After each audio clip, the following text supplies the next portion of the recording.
샬롬. 여러분, 제가 초집중 할 수 있을 때 들으라고 권면을 드렸더니, 진짜 아직 아무도 안 들으셨네요. 네, 괜찮습니다. 천천히 하셔도 돼요. 근데 진도가 이제 너무 늦으면 안 돼서 이번 주 안으로는 무조건 하시기를, 네, 권면 드립니다.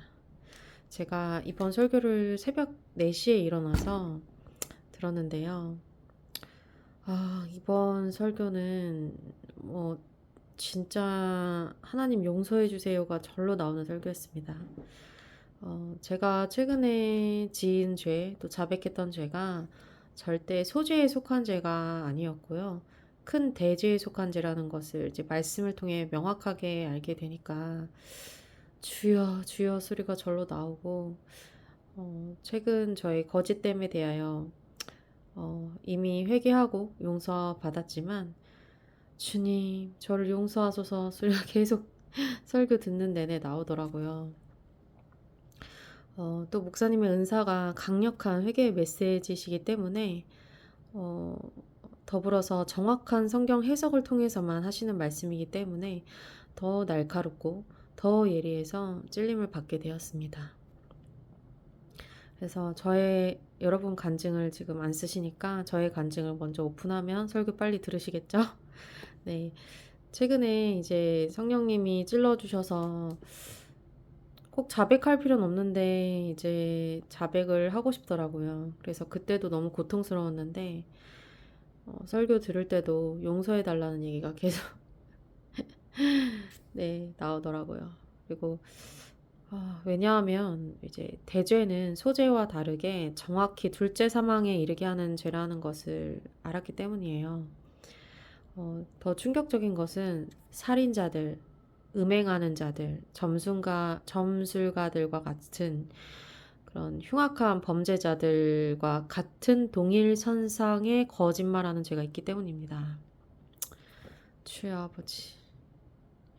그래서 살인과 거짓말이 같은 죄라면 거짓말이 얼마나 무서운 죄인지 체감이 되시겠죠?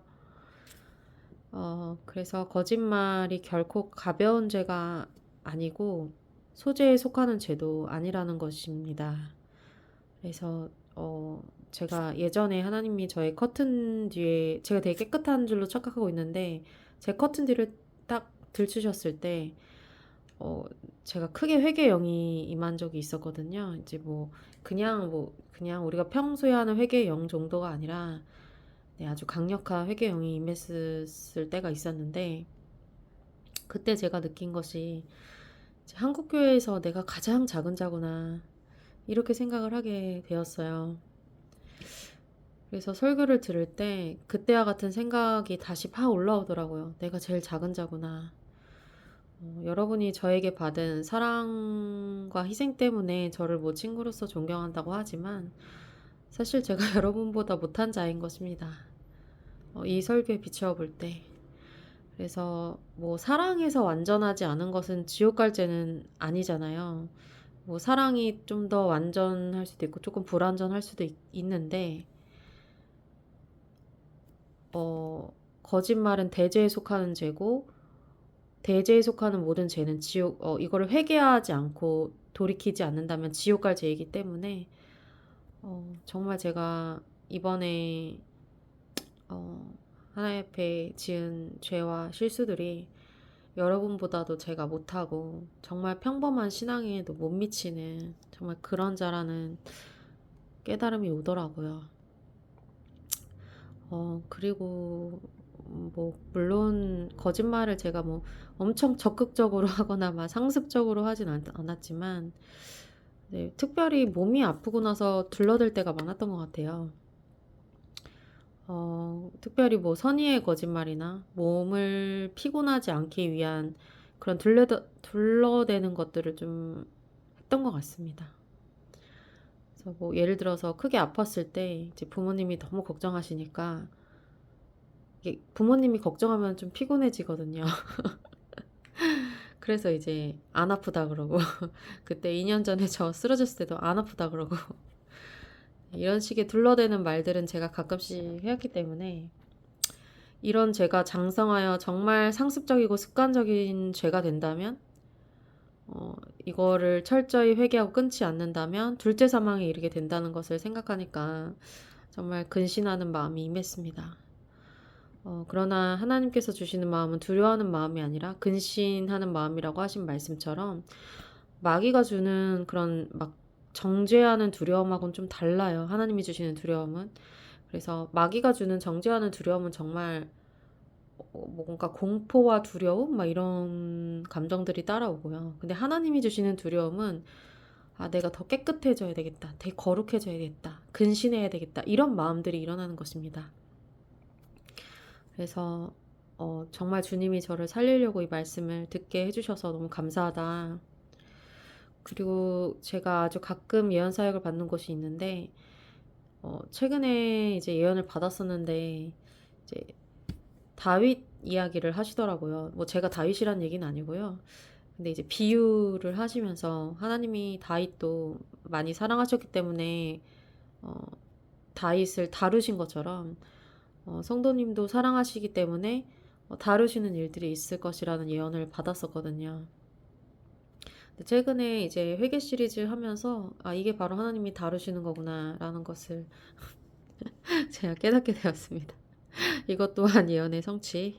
네, 그래서 어, 최근에 찔러주신 것도 이번 설교도 저를 너무나 사랑하신 하나님께서 죄에 대하여 근신하게 하시려고 하는 말씀으로 들렸습니다.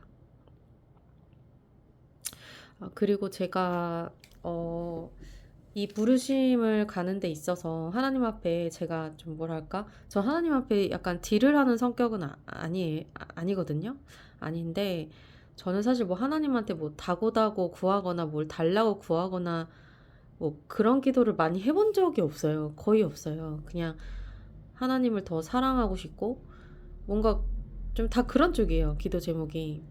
근데 어 제가 처음으로 이 여정을 가면서 하나님 앞에 딜을 했어요. 제가 하나님 부르신 길을 갈 테니까 두 가지를 책임져 달라고. 그 두 가지 딜이 뭐였냐면 첫 번째는 첫사랑의 회복이었고요. 내가 뭐 아무리 사역 열심히 해서 정말 많은 예술가들을 살린다고 해도 제가 첫사랑 잃어보면 무슨 소용이겠어요. 그래서 그게 첫 번째 딜이었고 두 번째는 그 뭐지? 그 저기 거룩이었어요. 그래서 이 길을 이제 가다 보면은 제가 바리새인처럼 외식할 수도 있고 나를 포장할 수도 있고 꾸밀 수도 있고 뭐 그런 어떤 하나님만 아시는 그런 은밀한 죄들을 지을 수가 있기 때문에 이번에 제가 그 유튜브 계정 보탠 거 제가 하나 앞에 자백한 것처럼 뭐 그런 죄들 밝혀달라고 제가 그렇게 딜을 걸었거든요. 그래서 이 길을 가는데 거룩을 선물로 달라고 딜을 걸었는데 진짜 그 기도대로 역사하시는구나. 저 그런 생각을 진짜 많이 했어요, 요즘에. 그래서 너무 감사하고요. 제가 여러분을 양육해보니까 알겠더라고요. 예전에 한번 간증했지만, 제가 간사님 양육할 때가 사실 제일 힘들었는데, 네, 놀리지 마세요. 과거 얘기예요. 그래서 간사님께 제가 어느 날 되게 좀 강하게 쓴소리를 하고 나서, 제가 그날 밤에 잠을 못 잤거든요. 왜냐면, 저는 남한테 쓴소리를 해놓고 잠을 잘 잘 수 있는 사람이 아니에요. 너무 아프지 않았을까? 너무 다치지 않았을까? 너무 상처가 되지 않았을까? 너무 눌리지 않았을까? 이런 생각 때문에 잠을 못 자는 거예요, 저도. 근데 이제 간사님뿐만 아니라 이제 초창기 기도 모임 때는 제가 마음이 너무 약해가지고 쓴소리 한 번 하면은 어 제가 더 다치는 거예요. 제가 더 아픈 거예요. 음, 어,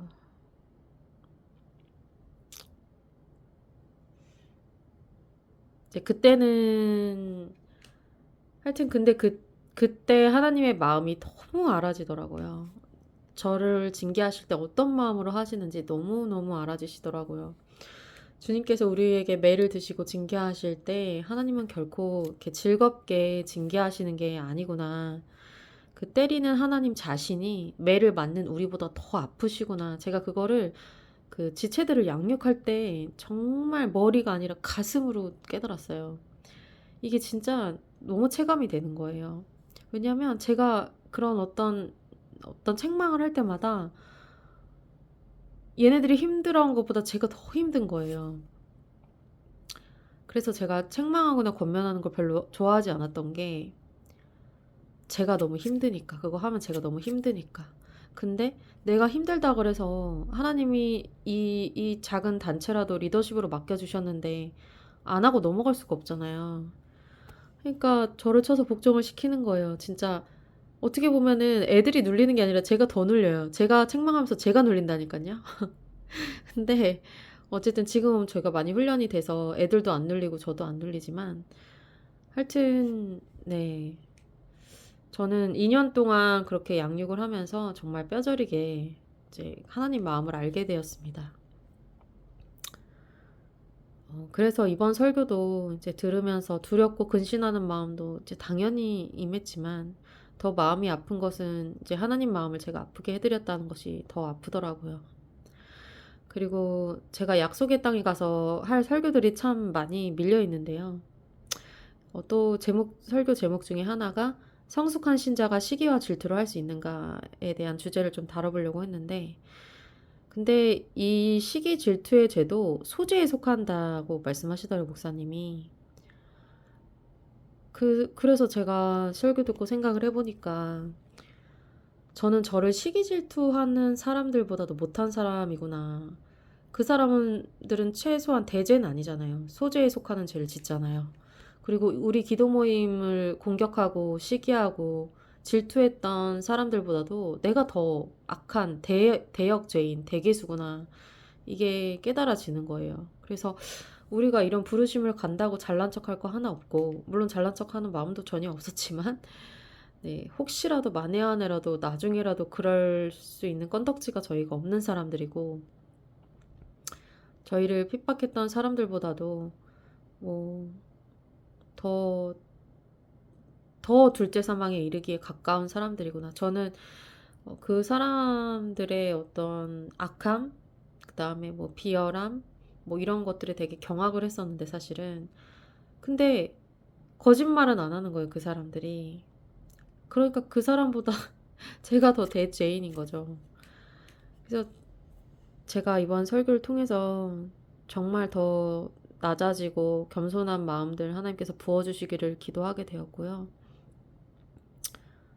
어, 주님께 너무나 용서를 구합니다. 물론 뭐 이번에 그런 거짓된 것들에 대해서 회개는 했지만 그래도 다시 한번 용서를 구합니다. 제가 18살 때 이제 하나님을 되게 뜨겁게 만났어요. 그래서 이제 물론 뭐 첫사랑 때 다 누구나 뜨겁지만 저 역시도 뜨거웠는데 정말 주님을 위해서 목숨을 드리고 싶은 마음이 들었고요. 고2 때. 그리고 하나님을 위해 살고자 하는 불이 어린 소녀의 마음에 활활 타올랐었거든요. 근데 그때 저의 가장 큰 첫 번째 변화가 입술의 변화였어요.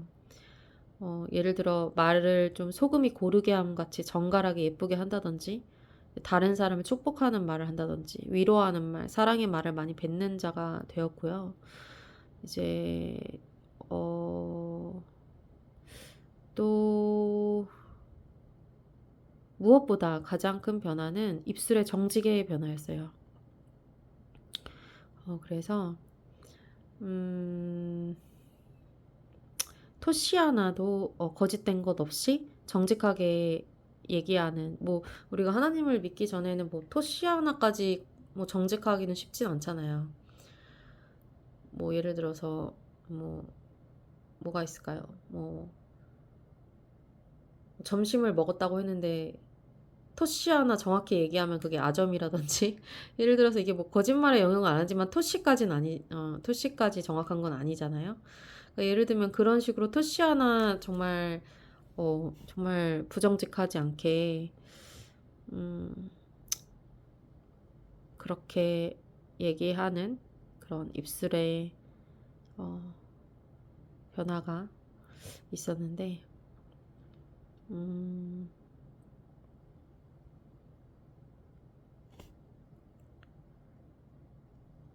잠깐 끊겼는데 계속 이어서 말씀드리면, 그래서 어쨌든 고2 때 하나님을 뜨겁게 만나고 가장 뚜렷하게 나타난 변화가 입술의 변화였습니다. 그래서 소금이 고르게 함 같이 제 말하는 모든 것이, 말투, 모든 것이 다 바뀌었습니다. 그리고 무엇보다 정직한 입술이 되었습니다. 작은 그런 토시 하나도 정직하게 말할 수 있는 입술이 되었는데, 해롱이 간증에도 나오는 것처럼 이제 친구들이 대리 출석 체크 잠깐 해주는 것도 단호하게 거절하던 저였는데,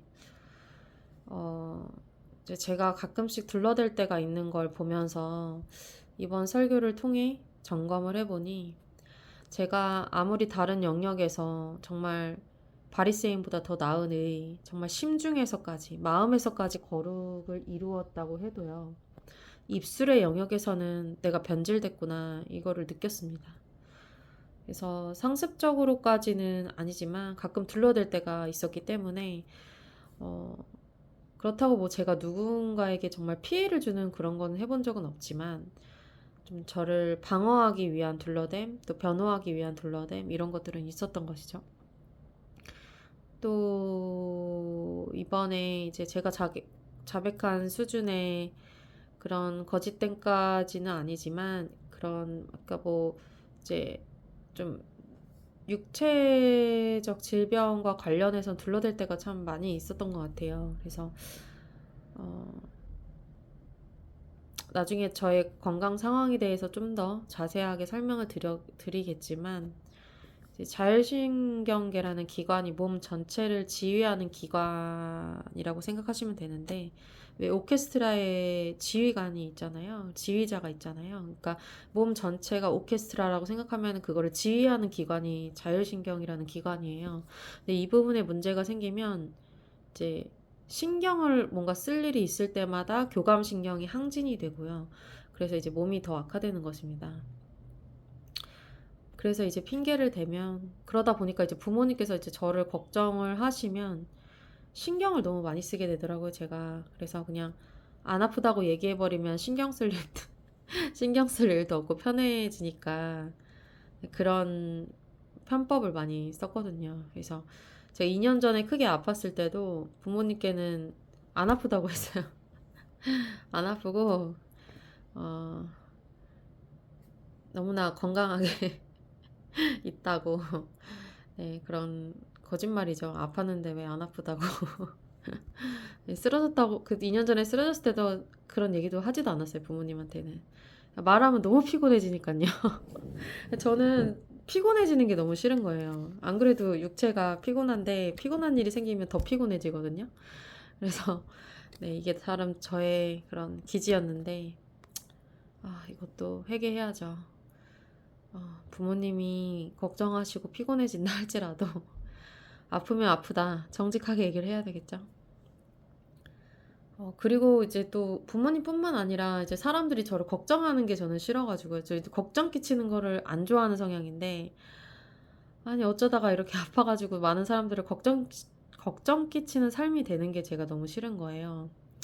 그래서 거기서도 정말 많은 것들을 둘러댔었고, 또 부르심도 친구들에게 제가 어떤 꿈을 향해 가는지 일일이 설명하기가 너무 피곤했기 때문에, 그것 또한 그 자율신경을 피로하게 만든다고 생각했기 때문에 그냥 한마디 둘러대기 편한 말로 둘러댄다든지 할 때가 많았던 것 같습니다. 그래서 정말 거룩하시고 아름다우신 하나님이 제 안에 사시는데, 제가 제 악취를 주님께 이따금씩 맡게 해드렸다는 것이 너무나 죄송하다는 생각이 들었고요. 그래서 결론은 제 신앙이 정말 평범해도 못 미치는 신앙이고, 가끔씩 이제 둘러대는 입술의 죄도 반드시 완전히 해결해야 되겠다. 너무나 빈번하게 자주 상습적으로 했던 거는 아니지만, 그리고 저의 어떤 육체의 피곤도를 좀 보호하기 위한 거였지만, 어쨌든 정직에 속하지 않는 모든 영역, 네, 점검해야 되겠다는 생각을 하게 된 것입니다. 물론 그때마다 자백하고 회개해 왔지만 완전히 해결을 해야 되겠죠.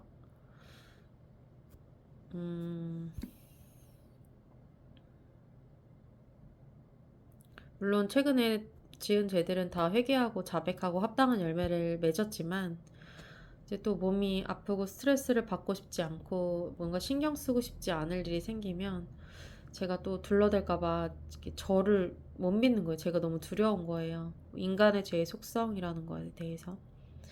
그러나 제가 고2 때 정말 성령께서 저의 모든 걸 바꾸셨기 때문에 제가 비록 저의 질병에 대해서 부모님과 주변에서 걱정할지라도 둘러대지 않겠다는 결단을 다시 세웁니다. 그리고 뭐 제가 최근에 영상 올린 거는 둘러댄 게 하나도 없어요. 뭐 제가 막 수술했는데 안 아픈 척 괜찮은 척 한 거 없고요. 정말 안 아팠어요. 이번에 정말 안 아팠고요. 그 다음에 또 뭐 코로나도 마찬가지예요. 정말 이번에 증상이 작년보다 심하지 않아가지고, 네, 이번에 얘기한 거는 정말 다 진실입니다, 여러분. 네, 그 다음에 다양한 형태의 선의의 거짓말도 이제 점검을 해야 되겠습니다.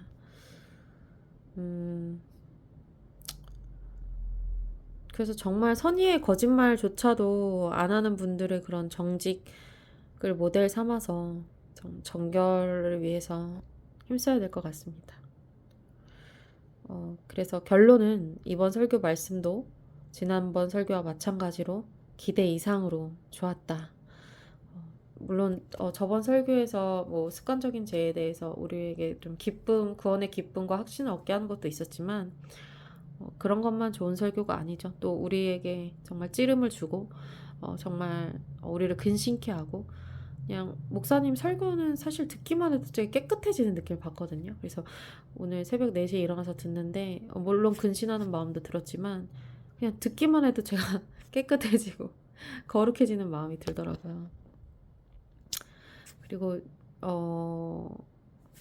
이제 지난주에 구원받은 자도 일시적인 습관적인 죄를 지어도 죽으면 천국 간다고 말씀을 하셨는데, 이제 대죄는 여기에 속하지 않기 때문에 그거는 소재에 국한된 경우고요. 대죄, 살인, 음란, 점술, 네, 두려워하는 자들, 믿지 아니하는 자들, 거짓말하는 자들, 이런 모든 대죄는 여기에 속하지 않기 때문에 혹시 여러분도 착오가 없으시길 바라고요. 여러분이 아직 설교를 듣지 않았기 때문에 제가 무슨 말 하는지 모르시겠지만 들으시면 딱 무슨 말인지 아실 거예요. 그래서 제가 먼저 간증 올려서 요약을 해드리면 여러분이 듣기에 더 편하실 것 같아가지고 저를 먼저 오픈을 하는 겁니다. 그래서 혹시 여러분도 대죄에 속하는 건 없는지 설교를 통해 점검해 보시기 바라고요. 물론 제가 믿기로는 그런 거짓말하는 죄 외에는 무슨 음란이나 살인이나 마음으로라도 누굴 미워한다든지 마음으로라도 어떤 음욕을 품는다든지 그런 분은 없으실 거라고 저는 당연히 생각하고요. 그래도 이제 혹시 모르니까 점검을 해보시라는 거죠. 그래서 목사님이 그렇게 말씀을 하셨거든요. 마음으로도, 그러니까 이게 대죄가 진짜 살인만 안 하면 되고 진짜 음란한 짓을 안 하면 되는 게 아니라 마음으로도 습관적으로 미워하면 안 되고 마음으로도 습관적으로 뭔가 음욕을 품으면 안 된다, 이런 말씀을 하셨기 때문에, 네, 저는 믿기로 여러분 여기는 속하지 않을 거라고 믿지만 그래도 혹시 자기에게 속하는 게 없는지 점검을 해보시라는 거죠. 네, 그리고 이제 소재라 할지라도 그걸 지어도 된다는 의미는 절대 아니기 때문에 이제 소재까지도 깨끗이 청산한 우리가 되기를 원합니다. 그래서 항상 하는 말이지만 우리가 중보하는 이제 종교개혁의 주역이 되실 분들, 사실 다 거룩하신 분들입니다. 저희가 다 존경할 만한 분들이고요. 그런데 문제는 종교개혁을 위해서 중보하는 중보자들인 저희가 문제입니다. 네, 네, 이게 안 되잖아요. 이게 저희가 개혁의 대상이라는 것입니다. 그래서 이제 제가 이제 저번에 한번 추천드렸지만 저희가 존경하는 목사님이 종교 개혁 이전에 나를 먼저 개혁하소서라는 그 10년 전 설교가 있으세요. 근데 그때 제가 이제 사실 내용이 다 기억은 안 나는데 제가 너무너무 좋아가지고 제가 그때부터 그거를 제 모토로 삼고 있었거든요. 근데 목사님 설교는 10년 전 설교도 기름 부음이 굉장히 강력하세요. 그래서 뭐 최근 설교뿐만 아니라 옛날 설교들도 뭐 예수빵이라든지 뭐 기름 부음이 굉장히 강력한 설교가 너무 많거든요. 그래서 관심 있으시면 또 그런 설교들도 찾아보시면 좋을 것 같다는 생각이 듭니다. 그래서 어쨌든 저희 중보자들이 개혁의 대상이라는 것입니다. 제가 항상 얘기하지만 우리가 이렇게 존경하는 그런 종교개혁의 주역이 되실 분들은 개혁을 하실 분들이고요. 저희들은 개혁을 당해야 하는 사람들입니다. 어, 제가 항상 얘기하잖아요. 그분들이 주역이고 우리는 중보하는 자들이라고 해서 그분들만 거룩하고 저희는 덜 거룩해도 되는 게 아니잖아요. 깨끗하고 정말 정결한 중보자가 돼야 하는 거잖아요. 그래서 결론은 제가 한국교회에서 가장 낮은 자이고 저희 마리오캅이 가장 낮은 자이다. 이 마인드 세팅을 항상 하고 살자. 그래서 저희는 절대로 교만해질 수 없는 구조적 특성을 가지고 있다. 우리의 어떤 삶 자체가. 그리고 이런 마음을 우리가 항상 베이스로 항상 깔고 살자. 네, 그런 말씀을 드리고 싶고요. 어제 하나님께서 이제 초저녁에 어떤 설교로 인도를 하셨는데 그 설교도 뭔가 되게 집중을 해서 제대로 들어야 될 설교 같아가지고 제가 좀 약기운에 막 몽롱해가지고 들으려고 하다가 왠지 몽롱한 상태에서 들으면 안 될 것 같아서 이제 나왔거든요. 다음날 들으려고. 그래서 어제 일찍 자고 오늘 새벽 4시에 깨가지고 그 설교를 들으려고 하다가 머리가 너무 맑고 컨디션이 좋은 거예요. 새벽 4시에. 그래서 왠지 목사님 주일 설교부터 듣는 게 좋을 것 같아가지고 그것부터 듣게 되었습니다. 그래서 아침에는 제가 조조강직이 있는데요. 조조강직이 이제 여러분 오해하실까봐 말씀드리면 아예 못 움직이는 게 아니고요. 다 움직일 수 있어요. 근데 이제 오전에는 뭐 멀리 가거나 몸이 활동을 많이 하는 게 되게 힘든 몸이고요. 근데 또 아이러니하게 정신은 또 오전에 가장 맑아서 몸의 활동이 필요한 건 아니잖아요. 설교 듣기가. 그래서 설교 듣기는 주로 오전에 하는 게 좋더라고요. 그리고 어쨌든 오전 활동도 무리해서 하면 할 수 있는데 그렇게 하면 이틀을 뻗는다는 게 문제고요. 뭐 예를 들어서 오전에 뭐 서울에서 결혼식이 있으면 무리해서 이제 갈 수는 있는데 이제 하루 정도 뻗습니다. 또 지방까지 갔다 오면 이틀 정도 뻗고요. 그래서 이것을 방지할 수 있는 방법 중 제가 나름대로 찾은 게 다음날 오전에 중요한 일이 있으면 그 전날, 혹은 그 전전날까지 몸의 활동을 거의 제약을 하는 거예요. 그러면 좀 난데, 하여튼 너무 구조적으로 복잡한 병이기 때문에 제가 언제 다시 한번 상세히 설명드리도록 하겠습니다. 그래서 여러분이 이제 저를 위해서 구체적으로 중보하기 원하시니까 제가 좀 한 번에 정리해서 말씀드릴 필요성을 느끼고요. 그리고 이제 눈이 피곤해서 댓글창은 막아 놓겠지만 설교에 대해 간증하고 또 지금 제가 올린 영상에 대한 간증을 꼭 메일로 보내주시고요. 제가 이번 설교는 지난번 설교보다 더 중요해서 메일로 피드백을 드리지 않고 한 사람씩 전화로 피드백을 드리겠습니다. 그리고 이제 저번에 그런 일시적인 습관적인 죄도 구원받을 수 있다 해서 이번 주는 일시적인 습관적인 죄라 할지라도 그것이 대죄에 속하고 뭐 대죄에 속해도 회개하면은 되겠죠. 그렇지만 그 대죄에 속하는 죄를 습관적으로 계속 짓는다면 죽으면 지옥이다. 둘째 사망에 이른다. 그래서 우리가 습관적인 죄에 대한 그런 어떤 세세한 기준점을 분명히 세워서 습관적인 죄도 너무 가볍게 생각하지 않도록 제가 항상 얘기하는 그 시소의 균형을 잘 맞출 수 있도록 저희가 나아가야 할 것 같습니다. 그래서 여전히 우리는 두렵고 떨림으로 동시에 구원의 기쁨을 상실하지 않으면서 더욱더 정결한 삶으로 나아가야 될 것 같습니다. 지난번 설교에는 여러분, 이제 여러분 다 기쁨이 임했는데, 이번에는 거룩한 두려움이 임하십니까? 이것은 좋은 것이라는 것을 여러분도 아실 것입니다. 오히려 이게 더 좋은 것이죠. 제가 이제 댓글에 장난식으로 남겼잖아요. 해석은 언제든지 뒤집힐 수 있다고. 근데 물론 이번 설교는 해석이 뒤집힌 경우가 아니라 더 세부하게, 세부적으로, 더 세세하게 들어가서 지옥 가지 않은 습관적인 죄는 무엇인지, 지옥 갈 습관적인 죄는 무엇인지에 대한 명확한 그런 분류, 명확한 기준점을 제시해 주신 것입니다. 목사님이 성경을 정확하게 해석하려고 정말 애를 많이 쓰시기 때문에 어, 이번 설교는 더 주의 깊게 들으셨으면 좋겠고요. 그래서 목사님의 해석이 간혹 뒤집힐 때가 있다 할지라도요. 항상 거의 완벽에 가깝게 하시기 때문에 정말 신뢰하고 들으셔도 된다는 말씀 제가 드립니다. 그래서 우리에게 이렇게 좋은 말씀을 주신 우리 아버지, 정말 우리를 책망하기도 하시는, 우리를 고아와 사생자로 두시지 않는 우리의 참 양육자 아버지 하나님을 찬양합니다. 그리고 앞으로 제가 따로 시키지 않아도 그냥 매주 해야 될 자동 미션은요, 목사님 설교 듣고 간증 쓰기랑 부활책자 1권에서 7권까지 복창하는 거, 이거는 매주 제가 뭐 해라 마라 안 해도 그냥 자동 미션이라고 생각해 주시면 될 것 같고요. 그리고 이번 주 추가 미션은 지금 이 영상이에요. 이 지금 제가 회개하는 영상 들으시고 이제 간증 메일로 보내기 이것까지.